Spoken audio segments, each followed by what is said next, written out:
जी है दोस्तों, मैं स्वागत करता हूँ अपने यूट्यूब चैनल पे। आज हम रसायन विज्ञान के very very most important topic Kohlrausch का नियम को देखेंगे।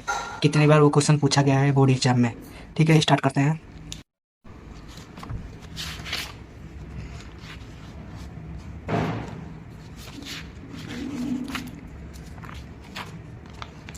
ये चौथा पहला, कोलराउस के नियम को समझाइए, इसके अनुप्रयोग को लिखिए। 2 नंबर में पूछा है, 2 नंबर में कोलराउस का नियम। एक बार पूछा है आपको सेट 6 2024 347 GF में पूछा है कोलराउस का नियम। ठीक वही सेम क्वेश्चन और पूछा है, बताते हैं कहाँ पूछा है। ये देखिए तीसरा का कोलराउस का नियम क्या है, इसके एक अनुप्रयोग उदाहरण सहित लिखिए। ये भी आपको 2 नंबर में पूछा है। कोलराउस का नियम वेरी इंपॉर्टेंट है। कोलराउस का नियम ये आपको पूछा है सेट 4 2023 347 CD में पूछा है। फिर एक बार और पूछा है, देख लीजिए।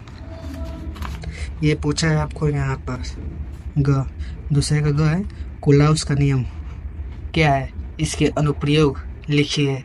ये आपको 1 नंबर में पूछ दिया है कोलराउस का नियम। ये पूछे आपका सेट कौन सा है, सेट 7 है, 2023 है, 347 है, BZ में पूछा है। फिर एक बार वो पूछा है दूसरा देख लीजिए, कोलराउस के नियम को समझाइए, इस नियम के 2 अनुप्रयोग लिखिए। 2 नंबर में पूछा है। ये आपको पूछा है सेट 3 2022 347 GK में पूछा है। और एक बार रिपीटेड ये क्वेश्चन है, दिखाते हैं। एक ही बार नहीं, 3-4 बार 5-6 बार रिपीट हुआ है। देखिए यहाँ पर चौथे का कोलराउस के नियम को परिभाषित कीजिए, इसके एक दुर्बल अम्ल का वियोजन स्थिरांक किस प्रकार ज्ञात किया जा सकता है।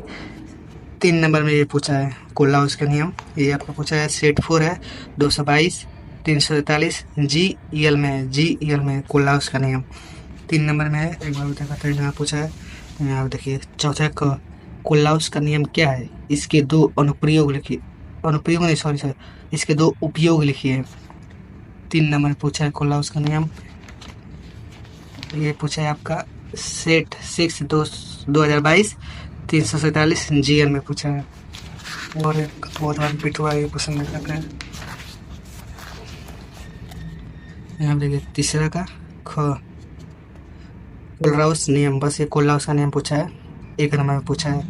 ये आपका आया है किस सेट में, सेट नंबर 6 2020 में 347 WF में आया है और रिपीटेड है। एक बार देख लीजिए यहाँ पर तीसरा देखिए, कोलराउस के नियम को समझाइए। ये आपको 2 नंबर में पूछा है। 2 नंबर में कौन सा सेट है, सेट 2 है, 2019 है, 347 FL में है। एक बार और रिपीट है, देखिए यहाँ पर